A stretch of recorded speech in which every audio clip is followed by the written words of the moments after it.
ابن حجر اسقلانی نے احمد تنوخی سے پڑھی اور احمد تنوخی نے شیخ احمد بن محمد ابن طالب سے پڑھی. انہوں نے شیخ سراج ابن مبارک حسینی البلقینی سے پڑھی. انہوں نے اپنے شیخ عبداللہ ہروی سے پڑھی. انہوں نے شیخ عبداللہ بن مظفر داودی سے پڑھی. انہوں نے اپنے شیخ استاد عبداللہ سرخسی سے پڑھی. انہوں نے اپنے شیخ استاد محمد یوسف فربری سے پڑھی. محمد یوسف فربری نے اپنے استاد جن کی یہ کتاب ہے محمد بن اسماعیل بخاری سے پڑھی. بخاری علیہ الرحمٰن نے اپنی سند یہاں بیان کی ہے کہ میں نے یہ کتاب اور یہ حدیث، یہ کتاب نہیں یہ حدیث، محمد احمد بن اشکاب یا اشکاب دونوں طریقوں سے پڑھا جاتا ہے، احمد بن اشکاب سے پڑھی. وہ کہتے ہیں کہ مجھ سے بیان کیا محمد بن فضیل نے. وہ کہتے ہیں مجھ سے بیان کیا عمارہ ابن قعقاع نے. عمارہ بن قعقاع کہتے ہیں کہ مجھ سے یہ حدیث بیان کی ابو زرع نے. ابو زرع کہتے ہیں مجھ سے یہ حدیث بیان کی حضرت ابو ہریرہ نے. حضرت ابو ہریرہ فرماتے ہیں مجھ سے یہ حدیث بیان کی حضرت محمد عربی صلی اللہ علیہ وسلم سے. جو دور حدیث شریف میں طلبہ ہیں اور جو فضلاء ہیں، اگر وہ پسند کریں تو میں بھی ان کو اس سند سے اجازت دے دیتا ہوں. اور حدیث وہ یہ ہے کہ نبی صلی اللہ علیہ وسلم نے فرمایا کلمتان حبیبتان للرحمن خفیفتان علی اللسان ثقیلتان فی المیزان سبحان اللہ وبحمدہ سبحان اللہ العظیم. طلبہ دور حدیث شریف جانتے ہیں امام بخاری نے یہ کتاب 3 جگہوں پر بیان کی ہے یہ والی حدیث، اور تینوں جگہوں پر الگ الگ اساتذہ کرام ہیں بخاری میں ہی. لیکن اس آخری موقع پر اپنا جو استاد منتخب کیا ہے وہ ہے احمد بن اشکاب. علامہ قسطلانی صاحب ارشاد الساری اور شیخ زکریا لامع الدراری نے یہ لکھتے ہیں، اس میں اس بات کی طرف اشارہ ہے کہ امام بخاری نے پہلی حدیث اپنے استاد حمیدی سے شروع کی اور آخری حدیث بیان کی احمد سے. اس میں اس بات کی طرف اشارہ ہے کہ چلتے ہوئے اور جاتے ہوئے بھی اور شروع میں بھی آغاز جو ہونا چاہیے وہ حمد خداوندی سے ہونا چاہیے. وہاں استاد حمیدی ہے، یہاں احمد. اس میں اس بات کی طرف اشارہ ہے کہ شروع میں بھی اور اخیر میں بھی اللہ رب العزت کی حمد و ستائش کے ساتھ زبان کو تر کرنا چاہیے. تو یہ تو اس حدیث کی سند آپ کے سامنے. وہیں پر یہ بھی لکھا ہوا ہے کہ امام بخاری نے یہ جو باب قائم کیا ہے یہ دراصل کتاب التوحید کا آخری باب ہے، اور آخر میں انہوں نے کتاب التوحید آخری باب قائم کیا، آخری کتاب قائم کی. اس کتاب کے تحت میں 58 باب ہیں، اس میں سے 58واں باب باب قول اللہ تعالی وَنَضَعُ الْمَوَازِينَ الْقِسْطَ لِيَوْمِ الْقِيَامَةِ ہے. اور ان 58 بابوں میں سے ہر باب میں کوئی نہ کوئی نقطہ بیان کیا ہے یا کسی نہ کسی فرقہ ضالہ اور فرقہ باطلہ پر تردید بھی کی. یہاں پر حضرت امام بخاری دراصل فرقہ جوہنیہ پر تردید کرنا چاہتے ہیں اور ان معتزلہ پر جو ایک بڑا فرقہ پہلے زمانے میں ہو چکا ہے تردید کرنا چاہتے ہیں، جن کا کہنا یہ ہے کہ قیامت کے دن وزن اعمال نہیں ہوگا. جو کیا کہنا چاہتے ہیں کہ قیامت کے دن وزن اعمال ہوگا. ہاں قیامت کے دن وزن اعمال ہوگا، اور قرآن کریم کی سینکڑوں آیات سے اس کا پتہ چلتا ہے الوزن یومئذ الحق. اور یہاں بھی وَنَضَعُ الْمَوَازِينَ الْقِسْطَ لِيَوْمِ الْقِيَامَةِ. اور القاریات میں فَأَمَّا مَنْ خَفَّتْ مَوَازِينُهُ فَأُمُّهُ هَاوِيَةٌ. اور کہیں وَأَمَّا مَنْ ثَقُلَتْ مَوَازِينُهُ، کیا ہے آگے؟ فَهُوَ فِي عِيشَةٍ رَاضِيَةٍ۔ تو ناممکن ہے کہ پروردگار عالم نے صراحتاً قرآن کریم میں کوئی لفظ کہا ہو اور اس کا کوئی صریحی معنی ہو اور ہم اس کو الٹے معنی پہنا دیں۔ اور حدیث قرطاس ترمذی میں، نسائی میں، ابن ماجہ میں مشہور ہے کہ قیامت کے دن ایک بندے کو اخیر میں بلایا جائے گا اور اس کے سامنے کئی رجسٹر رکھے جائیں گے اور اس سے کہا جائے گا کہ بندے تیرا دفتر نامہ اعمال کا یہ ہے، تو نے یہ برائی کی، یہ گناہ کیا، کیا تجھے اپنی کسی برائی سے انکار ہے؟ وہ بندہ کہے گا یا اللہ مجھے کسی برائی سے کوئی انکار نہیں ہے۔ حدیث قرطاس مشہور حدیث ہے۔ جب وہ نا امید ہوگا تو اخیر میں اللہ تعالیٰ اس سے کہیں گے ہاں ایک عمل تیرا ہمارے پاس موجود ہے، وہ عمل ہم تجھے دکھاتے ہیں۔ تو ایک چھوٹی سی پرچی نکالی جائے گی، اس میں لکھا ہوگا کہ اس نے کبھی لا الہ الا اللہ محمد رسول اللہ پڑھا ہے، لکھا ہوگا اس میں کیا، اس نے کبھی کیا پڑھا ہے، لا الہ الا اللہ محمد رسول اللہ صلی اللہ علیہ وسلم۔ کہا جائے گا آج تیرے ساتھ نا انصافی نہیں ہوگی۔ اس لا الہ الا اللہ والی پرچی کو ایک پلڑے میں تولا جائے گا اور وہ جو دفتر بہت سارے ہوں گے رجسٹر نامہ اعمال کے برائیوں کے، اسے ایک ترازو میں رکھا جائے گا۔ نامہ اعمال جو ہوں گے وہ تو اوپر کو ہو جائیں گے اور وہ جو قرطاس یعنی پرچی ہوگی وہ نیچے کو جھک جائے گی، یعنی وہ بھاری پڑے گی۔ پھر نبی صلی اللہ علیہ وسلم فرماتے ہیں اللہ کے نام کے سامنے دنیا و ما فیہا اور جو کچھ ہے وہ سب ہلکے اور پھلکے ہوں گے اور اس کی وجہ سے اس کی بخشش ہوگی۔ آپ بھی اللہ کا شکریہ ادا کرو کہ اللہ نے بن مانگے بنا استحقاق کے ہم سب کو کلمہ طیبہ لا الہ الا اللہ محمد رسول اللہ دیا۔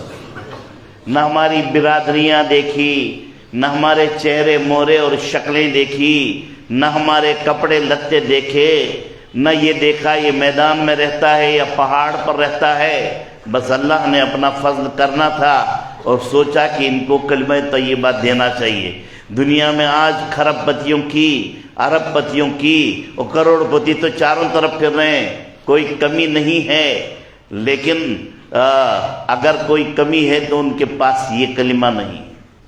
آپ خوش ہو جاؤ، آپ کے پاس ممکن ہے مکان نہ ہو، آپ کے پاس ممکن ہے کہ گھر چلانے کے لیے بھرپور پونجی نہ ہو سکتا ہے کہ آپ کے پاس بھرپور طریقے سے کپڑے لتے نہ ہوں، لیکن اللہ نے اپنے فضل و کرم سے اور نبی کے صدقے سے یہ لا الہ الا اللہ محمد رسول اللہ صلی اللہ علیہ وسلم آپ کو عطا کر رکھا ہے، جس کے نتیجے میں اللہ رب العزت نے آپ کو سرخرو کر رکھا ہے۔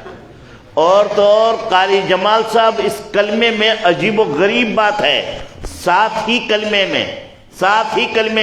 لا الہ الا اللہ محمد رسول اللہ، کتنے کلمے ہوئے؟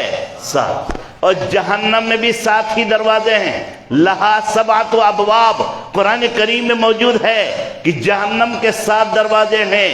اللہ گواہ ہے جس نے ایک بھی کلمہ پڑھا اس کے لیے جہنم کا ہر دروازہ بند ہو جائے گا۔ عجیب و غریب اتفاق ہے کہ 7 کے عدد کو انسانی زندگی کے ساتھ بڑا واسطہ ہے۔ جنتیں بھی صحیح قول کے مطابق 7 ہی ہیں، جنات الفردوس، جنت المأوى، جنات النعیم، دار القرار، کیا ہے؟ دار الاقامہ اور جنات عدن، یہ سب 7 ہی ہیں۔ جنتی بھی 7، جہنم میں بھی 7، کلمے میں بھی 7 ہی کلمات ہیں، آسمان بھی 7، زمینیں بھی 7، انسان کو جو بنایا گیا ہے اس میں دور بھی 7۔ اور حدیث انہوں نے اسی سال پڑھی ہوگی، اکرموا عمتکم النخلہ، کہ اپنی پھوپھی کھجور کا اکرام کرو۔ کیوں ہے یہ اپنی پھوپھی کھجور کا اکرام کرو؟ اس لیے کہ آدم کو جب بنایا گیا تھا تو تھوڑی سی مٹی بچ گئی تھی اور وہ مٹی زمین پر ڈال دی گئی، اس سے کھجور پیدا ہوا، اس لیے انسان سے کھجور کو بڑی مناسبت ہے۔ جلالین صفحہ نمبر 121، حاشیہ نمبر 29 میں لکھا ہے کہ کھجور کے اندر 7 درجے پیدا ہوتے ہیں، اس کا مجموعہ ہے تاب زبرت۔ کیا مجموعہ ہے اس کا؟ تو سے مراد ہے سب سے پہلے تلحن آتا ہے، پھر دوسرے نمبر پر اغریز آتا ہے، پھر تیسرے نمبر پر آتا ہے بلہن، پھر اس کے بعد زہون زبرت، پھر اس کے بعد بسرن، پھر اس کے بعد رتبن، پھر اس کے بعد تمرن۔ اس کا مجموعہ ہے تابہ زبرت۔ کیا مجموعہ ہے اس کا؟ یہی حال انسان کا ہے، پہلے نطفہ ہے، پھر مضغہ ہے، پھر علقہ ہے، پھر جنین ہے، پھر ولد ہے، پھر شاب ہے، پھر کہل ہے، اور پھر بڈھا ہے، اور پھر قبر ہے۔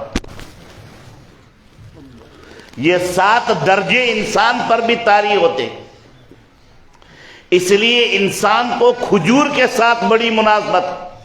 تو آسمان 7، زمین 7، جنتیں 7، دوزخ 7، جنت کا یہ کلمے کے 7 کلمات، انسان کے دور 7، کھجور کے دور 7، طواف کے چکر 7، صفا مروہ کے چکر 7، شیطان کو کنکر مارنے ہیں 7، ہفتے میں دن ہے 7، تو 7 کو انسانی دنیا میں بڑی مناسبت۔ اس لیے میرے بھائیوں، لا الہ الا اللہ کی تجدید کرو، پڑھو لا الہ الا اللہ محمد الرسول اللہ صلی اللہ علیہ وسلم۔ تو اللہ نے بن مانگے یہ دولت ہمیں دی ہے، اس دولت پر جتنا ہم اللہ کا شکریہ ادا کریں خدا گواہ کم ہے۔ آپ دیکھیے بلال حبشی کے پاس کیا ہے، 2 کپڑے بنی ہیں۔ حضرت عمیر رضی اللہ تعالیٰ عنہ کا جب کفنا کیا، تیز ہو رہی ہے، جب دفنایا جا رہا تھا، حدیث میں آتا ہے چادر تھی ایک، تو جب سر کی طرف کھینچتے تو پاؤں کھلے رہتے، پاؤں کی طرف کھینچتے تو سر کھلا رہتا۔ نتیجہ یہ ہوا کہ نبی صلی اللہ علیہ وسلم نے فرمایا اذخر گھاس، جس سے دوبڑا کہتے ہیں اور کشمیری میں درمن کہتے ہیں اس کو، کوشر چیت واریا بوجھو تچمنا کوشر پر درمن، اور دوبڑا اسے اردو زبان میں کہتے ہیں۔ وہ دوبڑا پھر پاؤں پر ڈالا گیا۔ یہ ان کی دنیا تھی، لیکن آج جنت میں ہیں، مزے سے ہیں۔ ہم اور آپ کیا گارنٹی لے سکتے ہیں اپنی؟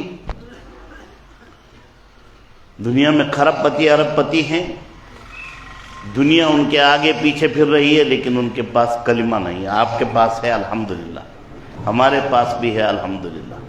اس لیے میرے بھائیوں، بہت سارے لوگ جمع ہوئے ہیں، حدیث کا تو ترجمہ ہو ہی جائے گا، لیکن ہمیں سب کو بہرحال اپنی زندگی جو کٹ گئی ہے، اس کٹی ہوئی زندگی کے سلسلے میں کبھی غور کرنا چاہیے کہ وہ ڈھنگ سے بھی کٹی یا نہیں۔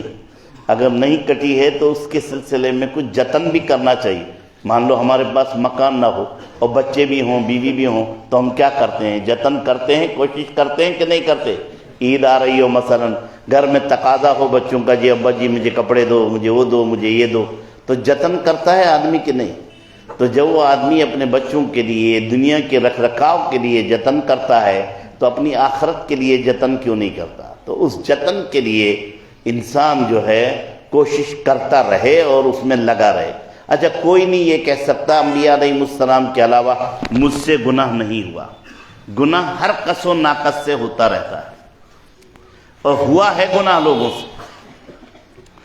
یہ نہیں کہہ سکتا کوئی آدمی میں گنہگار نہیں ہوں۔ انبیاء تو مستثنا ہے، انبیاء تو نبی بنائے جانے سے پہلے بھی گناہ سے معصوم ہوتے ہیں، چونکہ ان کی مٹی جنت سے بنائی گئی ہوتی ہے۔ ان کا جو مجسمہ بنایا گیا ہے وہ جنت کی مٹی سے، اس لیے گناہ پر وہ قادر ہی نہیں۔ لیکن ہم اور آپ بچ نہیں سکتے گناہ سے۔ ہمیں اور آپ کو گناہ سے بچنے کے لیے جتن کرنا ہے۔ اب اللہ رب العزت نے بہرحال ایک نفس دیا ہے، شیطان دیا ہے، اور انسان اپنی ذات کے لحاظ سے کمزور پایا گیا ہے، گناہ اس سے ہوگا، مگر اس گناہ سے بچاؤ کا کیا طریقہ ہو، اس کے لیے اللہ رب العزت نے ہمیں کئی ساری چیزیں بیان کی۔ فرمایا حضرت ابن تیمیہ علیہ الرحمہ نے کہ اگر کوئی مجھ سے پوچھے کہ میں فلاں گناہ یا یہ کر چکا ہوں تو اللہ رب العزت نے مغفرت کے 10 طریقے اس کے لیے متعین کیے۔ سب سے پہلی چیز اس بندے کے لیے ہے توبہ۔ توبہ کسے کہتے ہیں؟ تنزیہ القلب عن المعصیتی۔ کسے کہتے ہیں؟ دل کو معصیت اور گناہ کے جھمیلے سے بالکل صاف کر کے وعدہ کرنا پروردگار عالم سے۔ توبہ کا مطلب یہ ہوتا ہے اللہ میں آج سے تیری نافرمانی بالکل نہیں کروں۔ ہو جائے تو الگ بات، لیکن طے تو کرے کوئی آدمی، وعدہ تو کرے کوئی آدمی۔ توبہ کرنا ہر ایک کے لیے ہے ضروری۔ گناہ کی ایک تاثیر ہوتی ہے، مثلا انگارہ یہاں رکھ دو گے تو جل جائے گا، برف کی ڈلی رکھو گے تو ٹھنڈک پہنچ جائے گی۔ گناہ کی وجہ سے انسان کے اندر جھجک ختم ہوتی ہے غلطی کرنے کی۔ گناہ کی وجہ سے انسان کا چہرہ بے نور ہو جاتا ہے۔ گناہ کی وجہ سے انسان کے دل میں تاریکی پیدا ہوتی ہے۔ گناہ کی وجہ سے انسان کی عمر گھٹنے لگتی ہے۔ گناہ کی وجہ سے انسان کو بیماریوں کا شکار ہونا پڑتا ہے۔ گناہ ہو جاتا ہے، مگر اس گناہ سے ہمیں توبہ تلا کرنا ہے، توبہ کرنا ہے۔ اور توبے کا طریقہ یہی ہے کہ اپنے دل کو صاف اور پاک کیا جائے، کیونکہ دل پروردگار عالم نے اپنی محبت کے لیے، اپنی معرفت کے لیے بنایا ہے، اس میں گناہ کی کوئی چاشنی پڑنا جائز ہی نہیں ہے۔ تو اسی لیے کہا گیا ہے تنزیہ القلب عن المعصیت۔ کیا کہا گیا؟ تنزیہ القلب عن المعصیت۔ اب کافر کو بھی توبہ کرنی ہے کفر سے، فاسق کو بھی توبہ کرنی ہے فسق سے۔ اب کوئی آدمی کہنے لگے میں تو 5 گانا نماز پڑھتا ہوں، روزہ بھی رکھتا ہوں، سب کچھ کرتا ہوں، یہ جو ذہن میں آیا میں بہت کچھ ہوں، میں یہ کرتا ہوں وہ کرتا ہوں، یہ شیطانی وسوسہ ہے، اس سے بھی توبہ کرنا ضروری۔ یہ مجھ جیسا کوئی نہیں، میں تو بہت اونچا آدمی ہوں، یہ گویا دل کے اندر ایک بہت بڑی بات آ گئی کہ تو بہت بڑا آدمی ہے، تیرا کوئی بڑا احسان ہے کہ تو نے اللہ کے لیے 5 نمازیں پڑھی ہے، تو مسجد میں آ گیا، یہ تو اس کی توفیق ہے، اس کا فضل ہے، اس کا کرم ہے، اس نے تجھے مسجد کے قابل سمجھا۔ اس لیے اگر دل میں دماغ میں یہ خیال آیا، اس سے بھی توبہ کرنا ضروری ہے۔ ہر ایک آدمی 24 گھنٹے توبہ کرے۔ نبی کریم صلی اللہ علیہ وسلم کو دیکھے، فَسَبِّحْ بِحَمْدِ رَبِّكَ وَاسْتَغْفِرْهُ إِنَّهُ كَانَ تَوَّابًا۔ آپ کو تسبیح پڑھنے کا حکم دیا جا رہا ہے، استغفار کرنے کا حکم دیا جا رہا ہے، توبہ کرنے کا حکم دیا جا رہا ہے، ورنہ آپ تو معصوم تھے، آپ تو بے گناہ تھے، آپ جیسے تو کائنات میں نہ پیدا کیے گئے نہ پیدا ہوں گے، لیکن اس کے باوجود کس قدر تلقین کی جا رہی ہے آپ کو۔ تو اس لیے پہلی چیز انہوں نے فرمائی کہ آدمی توبہ کرے۔ دوسری چیز ہے استغفار۔ توبہ الگ چیز ہے، استغفار الگ چیز ہے۔ توبے کا مطلب یہ ہوتا ہے کہ آئندہ کوئی گندگی نہیں کروں گا، آئندہ کوئی ایسا کام نہیں کروں گا جو اللہ رب العزت کو ناراض کر دے۔ مجدد الفسانی امام ربانی احمد سرہندی رحمۃ اللہ علیہ نے فرمایا کہ کرامن کاتبین کو بس اوقات بعض ولیوں کے 20 سال تک گناہ کبیرہ لکھنے کی نوبت نہیں آئی، یہ ان کے مکاتیب میں لکھا ہوا۔ وہ رابعہ بصریہ ایک مرتبہ فجر کے بعد تھوڑی دیر اونگ آ گئی، یوں سو گئی، ذرا سا جو آنکھ کھلی تو اب رونا چلانا شروع کیا، اور ایک جملہ اللہم انی اعوذ بک من نوم، اللہم انی اعوذ بک من عین لا تشبع من النوم، خدایا میں ایسی آنکھ سے پناہ چاہتی ہوں جو نیند سے سیر ہی نہ ہو۔ ہم اور آپ تو رات بھر پڑے سوتے رہتے ہیں، اور اذان فجر جب ہوتی رہتی ہے تو سوچتے ہیں ابھی تو بہت دیر ہے، کچھ دیر میں اٹھ جائیں گے، پھر قضا ہو کر کے ہی اٹھتے ہیں۔ امیر معاویہ کو کئی لوگ گالی بھی دیتے ہیں، حالانکہ بہت بڑے صحابی ہیں۔ حضرت امیر معاویہ تہجد پڑھتے تھے، پابندی سے پڑھتے تھے۔ ایک دن شیطان نے تھپکی ماری، سو گئے۔ اب جو آنکھ کھلی تو فجر کی اذان ہو رہی تھی۔ اب سیدھے وضو کر کے مسجد میں گئے تو توبہ تلہ، ایک غلام بھی آزاد کیا، صدقہ بھی کیا، پورے دن روتے رہے۔ اگلے دن کوئی اٹھا رہا ہے کہ اٹھ جاؤ تہجد کا وقت ہو گیا۔ اب انہوں نے پوچھا تو کون ہے، تو کیوں اٹھا رہا مجھے؟ اس نے کہا میں شیطان ہوں کہ بھئی تیرا کام تو سلانا تھا، تو نے مجھے کل سلایا تھا۔ کہنے لگے نہیں میں نے آج اٹھا لیا۔ کہ کیوں اٹھایا؟ کہنے لگے کل جو آپ کو سلایا تھا اس کی وجہ سے جو توبہ آپ نے کی ہے، جو آنسو آپ نے بہائے ہیں، جو صدقہ آپ نے کیا ہے، وہ اتنا زیادہ ہو گیا، وہ 4-5 تہجد کے برابر ہو گیا، اس لیے بہتر یہ ہے کہ آپ کو جگایا جائے۔ ایسی صورت میں پھر شیطان بھی تعاون کرتا ہے۔ تو توبہ وہ چیز ہے کہ گناہ کو، دل کو پاکیزہ، فرمایا کہ دل پروردگار عالم نے اپنے لیے خالص بنایا، باقی اعضاء دنیا کے لیے بھی ہے اور جناب اللہ کے لیے بھی۔ مثلا اسی ہاتھ سے ہم کبھی چوری کا لڈو بھی اٹھائیں گے اور حلال کا لڈو بھی اٹھائیں گے، اسی ہاتھ سے کسی کو حق طریقے سے اشارہ بھی کریں گے، کسی کو گندگی کا اشارہ بھی کریں گے، لیکن دل ہمیشہ یہ کہے گا نہ برا کیا۔ چوری کا لڈو اگر ہاتھ سے اٹھایا، زبان سے کھایا، زبان کو مزہ آیا، لیکن دل کہے گا نہیں جی برا ہوا۔ اس سے پتہ چلتا ہے کہ دل پروردگار عالم کا خالص عضو ہے، اسے گندا کرنے کا کسی کو حق نہیں ہے۔ لہذا جو آدمی اس دل کے اندر گناہوں کی گند ڈالتا ہے وہ پروردگار عالم کے ہاں بہت بڑا مجرم ہوگا۔ تو اس لیے تنزیہ القلب عن المعصیت فرض ہے کہ دل کو معصیت سے پاکیزہ ایسا کیا جائے کہ دل کے اندر کوئی گند نہ ہو، کوئی خرابی نہ ہو، کوئی گندگی نہ ہو۔ دوسری چیز ہے استغفار۔ کیا چیز ہے؟ جو کیا ہے اب تک اس کے لیے اللہ کے سامنے رویا جائے۔ جب یہ صورت نازل ہوئی اذا جاء نصر اللہ والفتح ورأیت الناس يدخلون فی دین اللہ افواجا فسبح بحمد ربک واستغفرہ، سارے صحابہ بڑے ہنس رہے تھے، بڑی خوشی منا رہے تھے۔ حضرت ابوبکر اور ابن عباس رضی اللہ تعالیٰ عنہ دونوں رو رہے۔ لوگوں نے کہا پتہ نہیں یہ دونوں کیوں رو رہے ہیں، آج تو خوشی کا دن ہے، اللہ نے نصرت کی اور فتح اسلام کی خوشخبری سنائی۔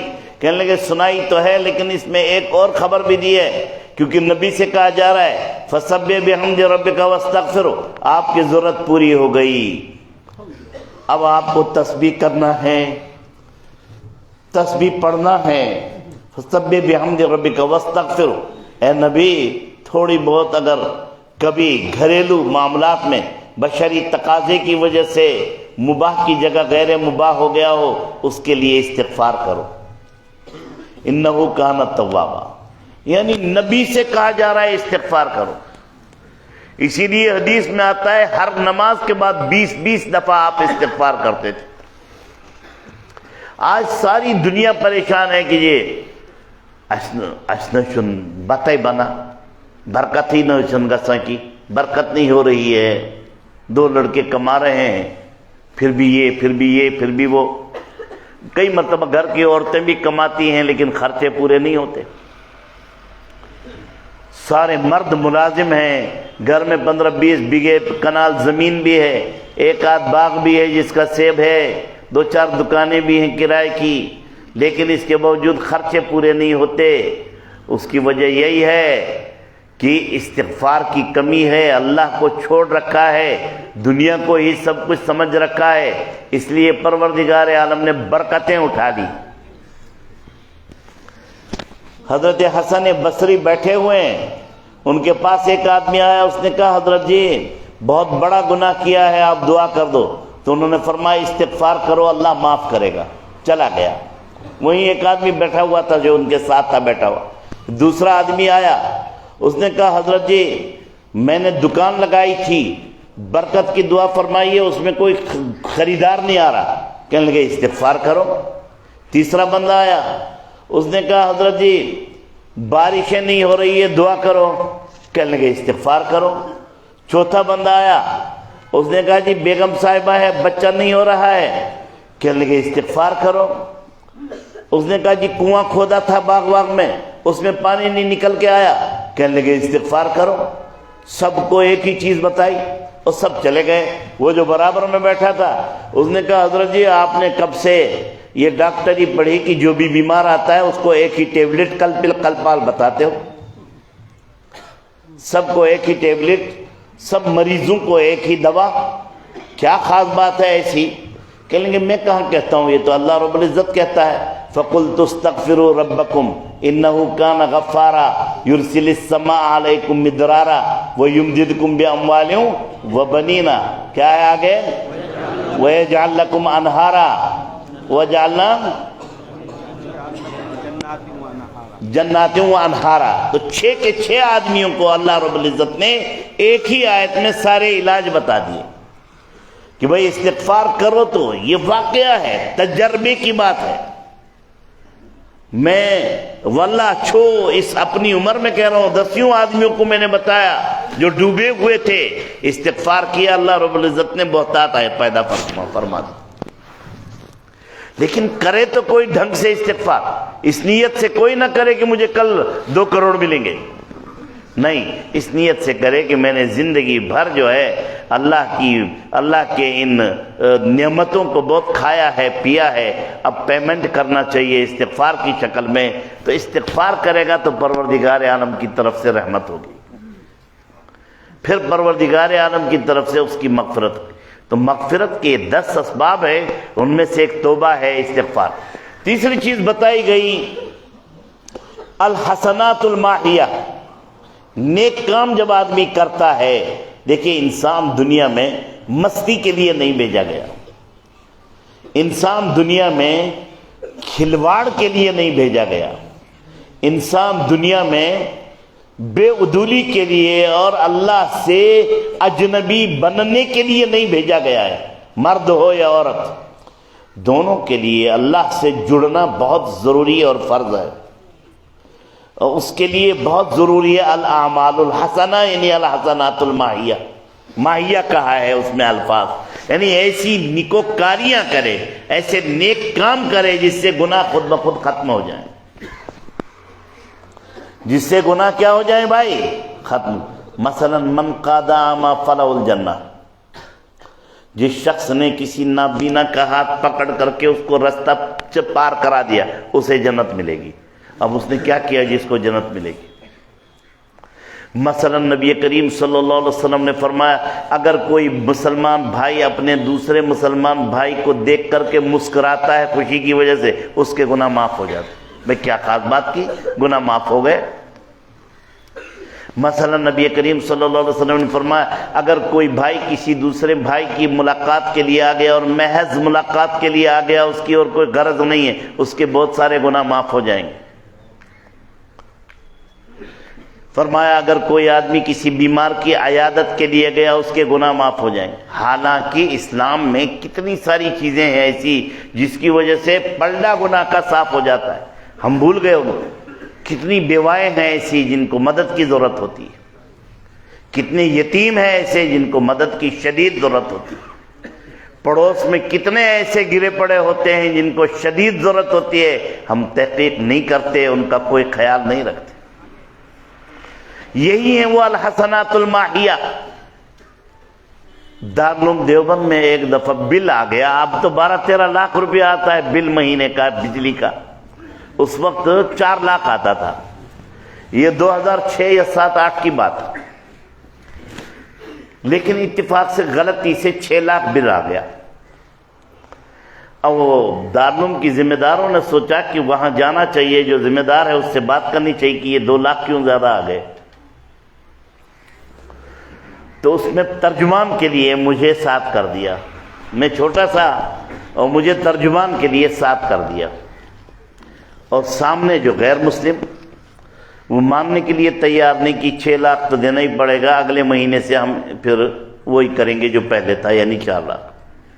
ہم نے کہا بھائی یہاں آنا تو بیکار ہو جائے گا، دل میں دعا کی اللہ کوئی ایسی بات ڈال دے جس سے اس کا دل پگھل جائے۔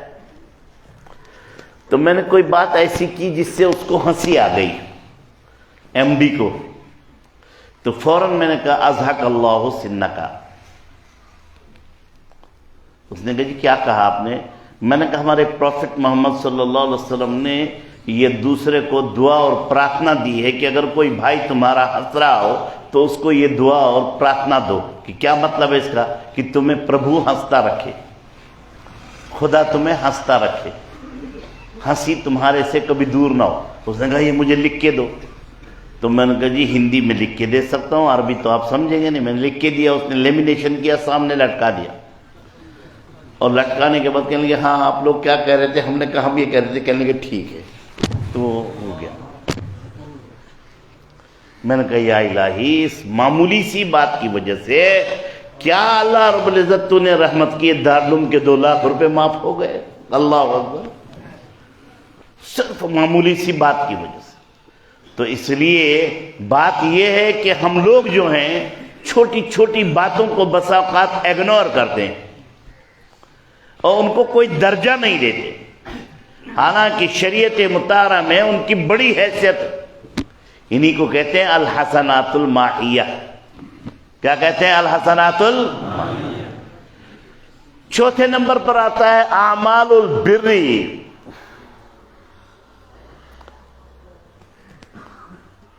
للمیتین، یعنی نکوکاری کے وہ کام جو مردوں کے لیے اور اپنے مرنے والوں کے لیے کیے جائیں۔ ماں باپ چلے گئے تو کیا زندگی بھر تک ہی ان کا حق تھا؟ نہیں، ان کے نام سے غریبوں کو کھلاؤ، ان کے نام سے صدقہ کرو، ان کے نام سے مسجدوں میں ٹنکی دو تاکہ وضو کرنے والوں کا ثواب ان کو ملتا رہے، ان کے نام سے مدرسے میں کمرے بنواؤ، ان کے نام سے کوئی لائبریری قائم کرو، ان کے نام سے ادارے میں جیسا یہ ہمارا بٹنڈی کا ہے یا جیسے ادارے، ان میں کتابیں دیجیے۔ 4 سال کے لیے ایک بچے کا کھانا جاری کروا دو والدین کے نام سے۔ اور قرآن شریف پڑھنا، اللہ اکبر۔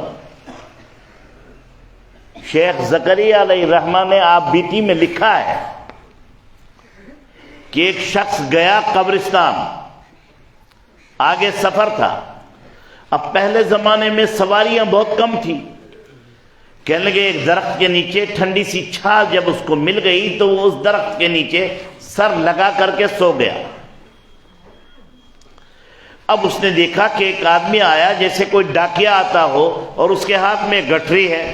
اب قبروں میں سے مردے اٹھ کر کے آ رہے ہیں اور اس آدمی کے پاس پہنچ رہے ہیں اور اس سے ڈاک کی طرح کوئی چیز وصول کر رہے، لیکن ایک آدمی ہاتھ باندھ کر بیٹھا ہوا دیکھ رہا ہے، وہ نہیں لے رہا۔ تو خواب دیکھنے والا کہتا ہے بھئی یہ سب لے رہے ہیں، تو کیوں نہیں لے رہا؟ کہیں گے مجھے ضرورت نہیں، ان کو ضرورت ہے۔ کہ تمہیں کیوں ضرورت نہیں ہے؟ کہنے لگے میرا بیٹا حافظ قرآن ہے جو مصر کے فلاں بازار میں پرچون کی دکان کرتا ہے، اور وہ حافظ قرآن میرے لیے قرآن شریف پڑھتا رہتا ہے، جب کوئی گراہک آتا ہے تو اسے وہ سودا دیتا ہے، لیکن جب وہ گراہک چلا جاتا ہے تو پھر وہ قرآن شریف پڑھتا ہے اور میرے لیے ایصال ثواب کرتا ہے۔ کہنے لگے اتنا میرے پاس ہو جاتا ہے اس کی طرف سے نیکیاں، اور اس کی طرف سے میرے پاس اتنا آ جاتا ہے کہ مجھے کسی اور کی ضرورت نہیں۔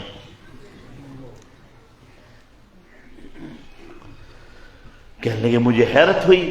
اب وہاں سے جب میری آنکھ کھلی تو میں آگے گیا، جب میں واپس آیا تو میں نے دیکھا واقعی مصر کے اندر ایک لڑکا ہے جو پرچون کا سامان بیچتا ہے، اور اس کے ساتھ ساتھ جو کچھ اس نے خاموشی جب اختیار کرتا ہے تو اس وقت قرآن شریف پڑھتا ہے۔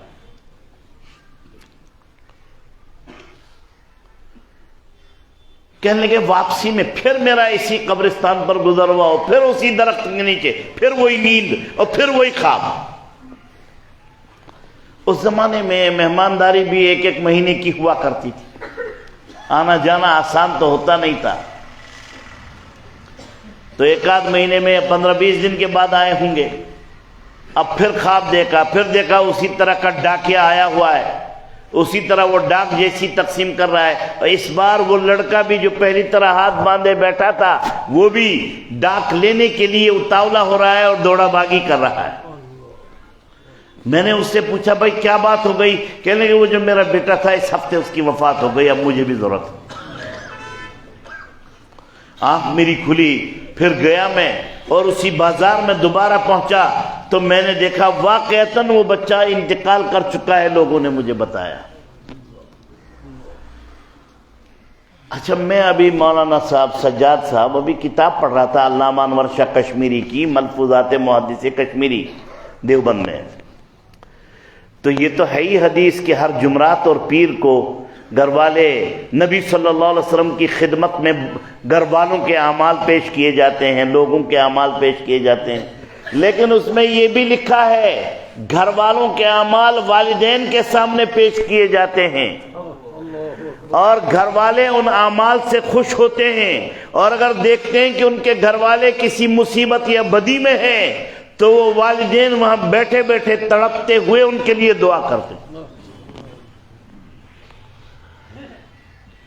جس ماں نے، جس باپ نے زندگی بھر پالا پرورش کی، ہر طریقے سے جتن کیے یا رشتہ داروں نے تعلق رکھا، مرنے کے بعد ان کے حقوق ہیں، اور وہ حقوق یہی ہیں کہ اعمال البر من التلاوت والصدقات للمتوفین من الحیین، اسی طرح کے کلمات کہ ان کی طرف سے اعمال بر ہوتے رہنے چاہیے، تب ان کے لیے وہ مفید ہوا کرتا ہے. پانچویں چیز جو ہے دعاء المؤمنین للمؤمنین.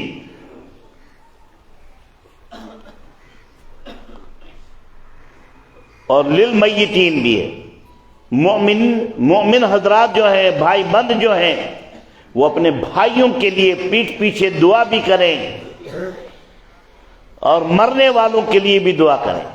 قرآن نے ہمیں سکھایا ربنا اغفر لنا ولاخواننا الذین سبقونا بالایمان ولا تجعل فی قلوبنا غلا للذین آمنوا ربنا انک رؤوف رحیم. اس کا کیا مطلب ہے؟ اور مشہور روایت ہے کہ جو بھی مسلمان انتقال کر گیا، پھر اگر 40 بندے اس کے جنازے پر نماز جنازہ کے لیے کھڑے ہو گئے اور انہوں نے اس کے لیے وہ پڑھا اللہم اغفر لحینا ومیتنا وشاہدنا، اگر اس بندے نے شرک نہ کیا ہو تو اللہ ان 40 آدمیوں کی اس دعا کو رائگاں نہیں کرتا، اس کی مغفرت کا سامان پیدا کرتا ہے.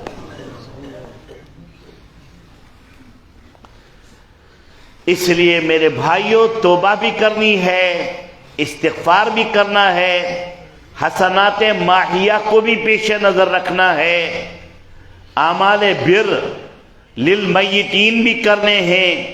اور ایسے ہی جو میں نے ابھی بتایا کہ ایک مومن دوسرے مومن کے لیے خواہ وہ زندہ ہو یا وہ انتقال کر گیا ہو اس کے لیے دعا بھی کرے. لیکن دعا میں یہ یاد رکھو اللہم اغفر لحینا، پہلے زندوں کا حق ہے، اس لیے کہ وہ محتاج زیادہ ہیں مغفرت کے، اور جو جا چکے ہیں ان کی مغفرت لگ بھگ ہو گئی، وہ کلمہ پڑھ چکے ہیں، ابھی زندوں کی باری ہے. اسی لیے مغفر لحینا ومیتنا بعد میں آیا. ومیتنا کیا آیا بھائی؟ بعد میں آیا. تو اس لیے ایک دوسرے کے لیے دعا کرنا بھی ضروری ہے. چھٹے نمبر پر آتا ہے الصبر علی المصائب والشدائد والمکروہات. انسان جب برائی مصیبتوں پر، بیماریوں پر، فقر و فاقے پر، مشکلات پر، زمانے کے مظالم پر صبر کرتا ہے تو اللہ رب العزت اس دنیا میں اسے کچھ ملے یا نہ ملے لیکن اس کی مغفرت ضرور کر دیتا ہے. یہ لازمہ ہے، یہ ضروری ہے. حضرت شیخ نے لکھا ہے کہ ایک عورت طواف کر رہی تھی، طواف کرتے کرتے رو رہی تھی، یا اللہ میں اس حادثے کی شکار ہوئی، میرے ساتھ یہ ہوا، میرے ساتھ وہ ہوا، میرے ساتھ یہ ہوا، لیکن میں نے تیرے صبر کا دامن نہیں چھوڑا اور میں طواف کرنے کے لیے چلی آئی۔ ایک آدمی کہتا ہے کہ مجھے حیرت ہوئی کہ اس عورت کی زبان میں اور آواز میں بڑا درد ہے۔ وہ طواف کے بعد اس کے پیچھے پیچھے گیا اور کہا بلی بھی مجھے بتاؤ، تیری اس دعا نے مجھے تڑپا دیا تھا، تیرے ساتھ کیا واقعہ پیش آیا تھا جو تو تڑپ کر اللہ کے سامنے اپنے صبر کا مظاہرہ کر رہی تھی؟ اس نے کہا میں کیا بتاؤں، میرے دو بیٹے بڑے بڑے تھے، ایک 8 سال کا تھا، ایک 5 سال کا تھا۔ 8 سالہ بھائی نے 5 سالہ بھائی سے کہا کہ بقرہ عید کے دن دیکھوں ابا نے کس طریقے سے بکرے کو ذبح کیا تھا، چھرا اٹھایا، بڑے لڑکے یعنی 8 سالہ نے کھیل کھیل میں 5 سالہ بچے کی گردن پر پھیرا، وہ ذبح ہو کر کے شہید ہو گیا۔ میں اس ذبح شدہ لڑکے کو چارپائی پر ڈال کے آ گئی اور اس پر کپڑا ڈالا، بڑا لڑکا گھبرا کر کے پتہ نہیں کہاں چلا گیا، میں اسے ڈھونڈنے کے لیے گئی، گھر میں کسی کونے میں لکڑیاں رکھی ہوئی تھی، انہی لکڑیوں کے پیچھے وہ چھپا ہوا تھا، وہ بچنے کے لیے وہاں گیا تھا، وہاں ایک کالا اژدہا سانپ تھا، اس نے اس کو کاٹا، وہ وہاں مرا پڑا تھا۔ میں جب تک اس کو اٹھا کر لاتی، ایک چھوٹا بچہ دودھ پیتا گھر میں رینگ رہا تھا اور چل رہا تھا ویسے ہی جو اکڑوں چلتا ہے بچہ کھوجے چل رہا تھا، گھر میں عرب وہاں تنور بناتے ہیں، کہنے لگے وہ رینگتے رینگتے مجھے تلاش کرتے کرتے تنور میں جا گرا اور وہ جل گیا۔ یہ تینوں لڑکے میرے ایک ساتھ اللہ کو پیارے ہو گئے، ایک کو بھائی نے چھری سے ذبح کیا اور ایک کو سانپ نے ڈسا اور ایک جو ہے وہ تنور میں گر گیا۔ میں ان تینوں کو کفنا کر دفنا کر آ رہی ہوں اور میرے شوہر سفر میں گئی ہے، میں نے سوچا کہ میں اللہ کا اس وقت طواف کروں اور اس کے سامنے اپنے صبر کا مظاہرہ کروں، تو نبی کریم حضرت شیخ نے لکھا ہے کہ یہ عورت ایسی ہوگی جو نبی کریم صلی اللہ علیہ وسلم کے ساتھ ساتھ جنت میں جائے گی۔ ہم کہاں صبر کر پاتے ہیں، ہم تو واویلا مچاتے ہیں۔ نبی نے فرمایا کہ مجھے سب سے پہلے جنت میں داخل کیا جائے گا، لیکن میرے ساتھ ہی ایک عورت جائے گی، شاید مجھے لگے گا شاید مجھ سے پہلے، مگر نہیں، میرے پیچھے آئے گی۔ میں پوچھوں گا جبریل سے، اے جبریل کیا بات ہے، اس عورت نے ایسا کیا عمل کیا ہے جس کے نتیجے میں اس کو میری معیت میں کر دیا؟ تو جبریل کہیں گے اللہ نے اس کو 12 بچے دیے تھے اور ہر بچہ اس کا مر گیا، اس نے اس پر صبر کیا تھا، اللہ نے اس کے انعام میں اس کو دیا ہے۔ آج میری مائیں بہنیں بس اوقات صبر کا دامن چھوڑ دیتی ہیں، زبان سے سخت سست کہتی ہیں اور کئی دفعہ واویلا کرتی ہیں، اور کئی دفعہ کوئی ایسا لفظ زبان سے نکلتا ہے جو کلمہ کفر ہوتا ہے۔ ایسے میں ہماری ماؤں کو، بہنوں کو اس سلسلے میں بہت زیادہ محتاط رہنے کی ضرورت ہے۔ تو یہ صبر ایک بنیادی چیز ہے جو انسان کو ہمیشہ جو ہے مغفرت کے راستے پر ڈالتا ہے۔ حضرت ابن تیمیہ نے فرمایا 7ویں چیز ہے زغطۃ القبر وشدائدها وفتنتها وقربها۔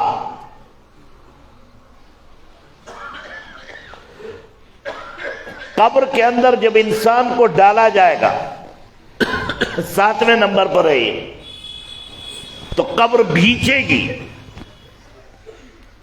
یہ یاد رکھو انبیاء کے علاوہ سب کو قبر بھیچے گی، چاہے صحابی ہو، کیونکہ صحابہ کو وہاں کوئی عذاب نہیں دیا جائے گا، اس لیے کہ صحابہ کو اگر کوئی عذاب دیا گیا تو نبی صلی اللہ علیہ وسلم کی اس میں سبکی ہوگی، لہذا وہاں کوئی عذاب نہیں۔ صحابہ کو دنیا میں ہی یا زغطۂ قبر کی شکل میں ہوگا جو کچھ ہوگا، ورنہ نہیں۔ حضرت سعد بن معاذ رضی اللہ تعالی عنہ کی جب وفات ہوئی تو نبی صلی اللہ علیہ وسلم، بخاری میں آپ نے پڑھا ہوگا، یوں پنجوں کے بل چل رہے تھے، صحابہ نے عرض کیا جی آپ ایسے کیوں چل رہے؟ کہنے لگے فرشتے اتنے آئے ہوئے ہیں کہ قدم رکھنے کی جگہ نہیں۔ وہیں پر یہ بھی ہے، فرمایا کہ عرش رحمان سعد کی وفات پر رو رہا ہے اور وہ ہل رہا ہے۔ اہتز عرش الرحمان من موت سعد۔ لیکن یہ بھی ہے کہ ضغط قبر ان کو ہوا۔ معلوم ہوا جی کیا بات ہے؟ کہنے لگے اونٹ بکریاں پالتے تھے، پیشاب سے بچتے نہیں تھے، تو نبی نے فرمایا استنزہوا من البول فإن عامۃ عذاب القبر منہ، پیشاب سے بچا کرو اس لیے کہ اس کی چھینٹیں آنے کی وجہ سے عذاب قبر آتا ہے۔ تو یہ ضغط قبر ہوگا، اس سے بھی انسان کی مغفرت ہوتی ہے۔ صحابہ کی مغفرت اسی سے ہوگی، جہنم ذرہ برابر ان کو نہیں لگے گی۔ اولئک الذین امتحن اللہ قلوبہم للتقوی لہم مغفرۃ واجر عظیم، یہ وہ برگزیدہ طبقہ ہے اللہ نے ان کو آزمایا ہے، یہ تقوی اور طہارت کے انبیاء کے بعد ائمہ کرام ہیں، ان کے لیے مغفرت ہے اور اجر عظیم ہے۔ دنیا میں ہم لوگ بس اوقات ایوارڈ دیتے ہیں، سونے کا چاندی کا، کشمیر کا بھی شال دے دیتے ہیں بس اوقات، اس کا پشمینے کا، وہ بھی پھٹ جاتا ہے، لیکن اللہ نہ کبھی پھٹے گا نہ پھوٹے گا نہ کبھی ختم ہوگا، اس لیے اس کا انعام بھی ہمیشہ کے لیے مغفرت کی شکل میں اور اجر عظیم کی شکل میں۔ لیکن یہ بھی یاد رکھیں ہمارے لیے کتنی بشارت ہے، والذین اتبعوہم بإحسان رضی اللہ عنہم ورضوا عنہ، جو ان کے نقش قدم پر چلیں گے بھلائی کے ساتھ اللہ ان سے بھی راضی ہو جائے گا اور یہ اللہ سے راضی ہو جائیں گے۔ تو بہرحال کہنے کا منشا یہ ہے کہ اچھا البتہ اتنا فرق ہے، بزرگوں نے لکھا ہے کافر کا ضغط قبر اور اہل ایمان کے ضغط قبر میں فرق ہے۔ ضغطے کا مطلب ہوتا ہے بیچنا، ہڈی کو ہڈی میں داخل کرنا۔ کافر کا ضغط قبر تو یوں ہوگا کہ ادھر کی پسلی ادھر کی پسلی میں، ادھر کی پسلی ادھر کی پسلی میں، یہ شدید ضغط قبر ہے۔ اللہ کے فضل و کرم سے ہم لوگ کلمہ طیبہ کے صدقے سے اور نبی کی سفارش کے صدقے سے اس سے محفوظ رہیں گے انشاءاللہ تمام۔ مومن کا ضغط قبر کیا ہوگا؟ جیسے سر میں درد ہو، ہم اپنے بیٹے سے یا کسی شخص سے سر دباؤ، وہ جب سر دباتا ہے تو جب کرتے ہیں سر دردی میں، اور اس وقت جو دبانے سے ہلکی سی چوٹ لگتی ہے، یہی مومن کے لیے ضغط قبر ہوگا، اس سے زیادہ نہیں ہوگا۔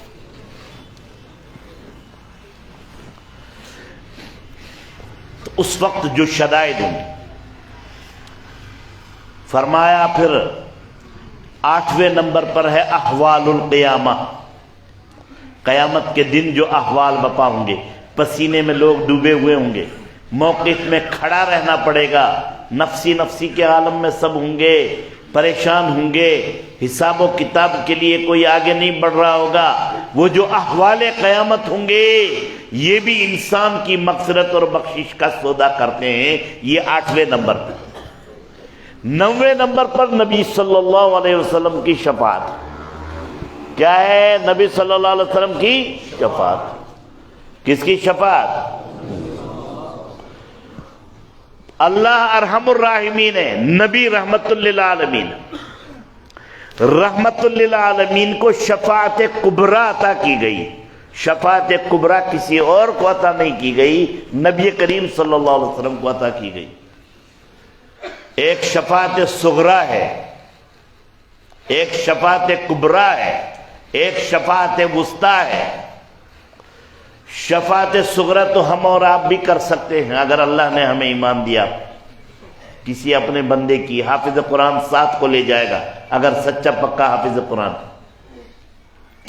کسی ایک روایت میں 11 آدمی، مومن آدمی، نیکوکار آدمی، عالم فاضل، صلحاء، یہ بھی لے جائیں گے، شہداء بھی لے جائیں گے۔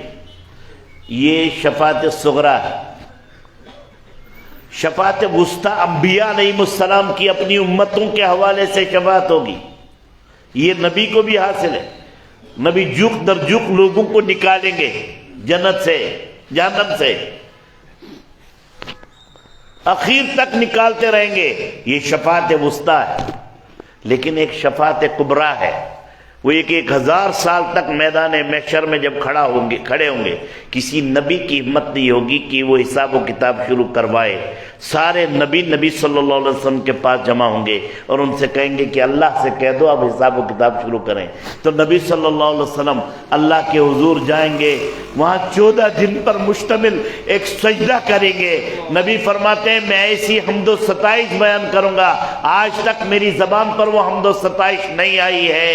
تو پھر اللہ رب العزت ہاتھ رکھیں گے نبی کی کمر پر اور فرمائیں گے ارفع راسک یا محمد سل توتا وشفع تشفع، اے محمد اب آپ سر اٹھائیے، اے میرے محبوب اپنا سر اٹھائیے، آپ نے بڑا کمال کر دیا، بڑا اصرار کیا ہے، مانگیے میں آپ کو دوں گا، مانگیے میں آپ کو دوں گا، آپ شفاعت کیجئے میں آپ کی شفاعت قبول کروں گا۔ اچھا نبی فرماتے ہیں کہ ہر نبی کو ایک چوائس کی دعا دی گئی ہے، مجھے بھی وہ چوائس کی دعا دی گئی۔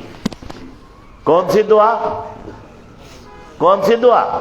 چوائس، یعنی جو مانگو گے وہ قبول ہوگی۔ ہر نبی نے وہ چوائس کی اور مرضی کی دعا مانگی ہے کہ آپ نے بھی مانگی یا رسول اللہ، کتنا میں نے آخرت میں چھوڑ دی،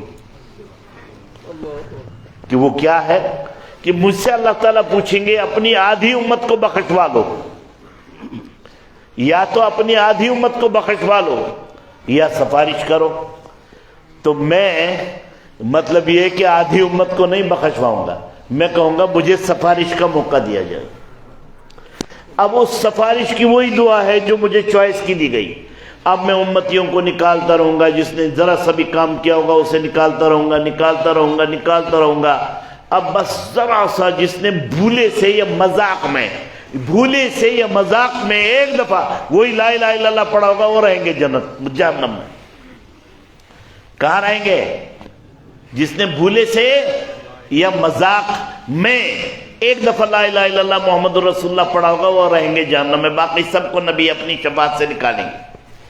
تو اللہ کے رسول کہیں گے یا اللہ مجھے انہیں بھی نکالنے کا موقع دیجئے۔ اللہ کہیں گے اچھا سارے کام آپ ہی کرو گے؟ ہم کہیں کہ پھر ارحم الراحمین ہے، تھوڑا سا ہمیں بھی کچھ کرنے دو۔